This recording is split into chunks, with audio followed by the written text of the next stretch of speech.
Hey, what's this note on the fridge? Oh, you're going to love this. Just some artwork your girl did at school today.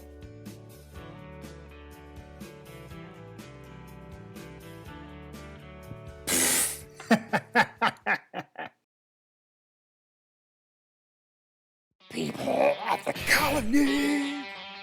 So she's been learning about the 13 colonies at school. And now we're learning about the people of the colonies. I guess this is a job for the bow tie guy. I want to have to teach her the people of the colonies. Let's do it!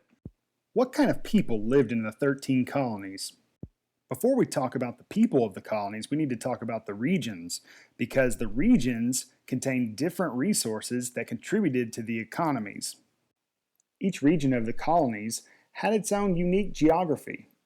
The people of the colonies that we're going to talk about today include slaves, indentured servants, plantation owners, farmers, women and children, artisans, and American Indians.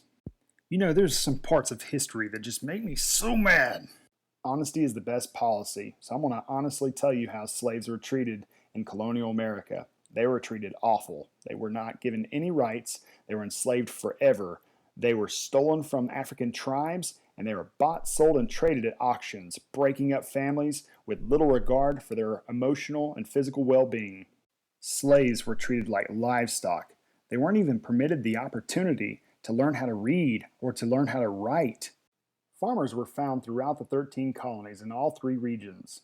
Though in New England, farming was quite difficult with the poor soil, many farmers found great success in the mid-Atlantic and southern colonies. Many had large families that helped them support and sustain the farms. A common form of labor in the 13 colonies, well, that was the indentured servants. They served on terms of contracts that could last up to 7 years. Well, why were they on a contract in the first place? Well, they worked in North America in exchange for a paid fare or ticket to the New World.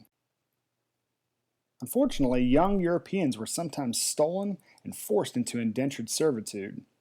In the 1600s, there were actually more indentured servants in the 13 colonies than slaves. Working in the plantations, both slaves and indentured servants were treated harshly.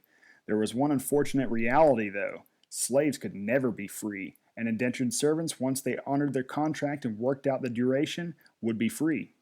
Plantation owners were easily the most wealthiest people in the colonies. They lived predominantly in the South. They bought and sold slaves with regularity at auctions.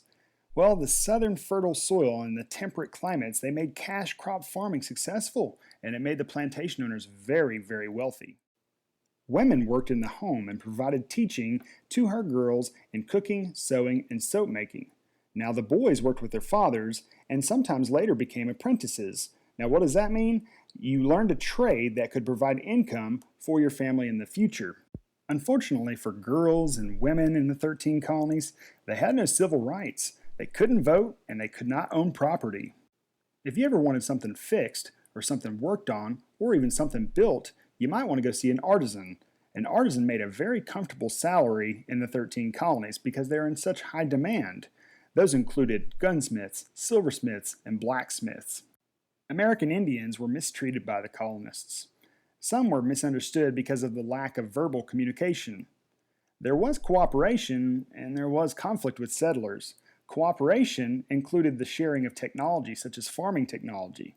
Conflict included raids by American Indians on settlements. Well, hey, thanks for watching. If you'd like, check out our Teachers Pay Teachers store. Follow us on Instagram, like us on Facebook, and if you feel like you've got some extra time, check out some of our boards on Pinterest. Hop on over to our YouTube channel, or check out our blog at bowtieguyandwife.com.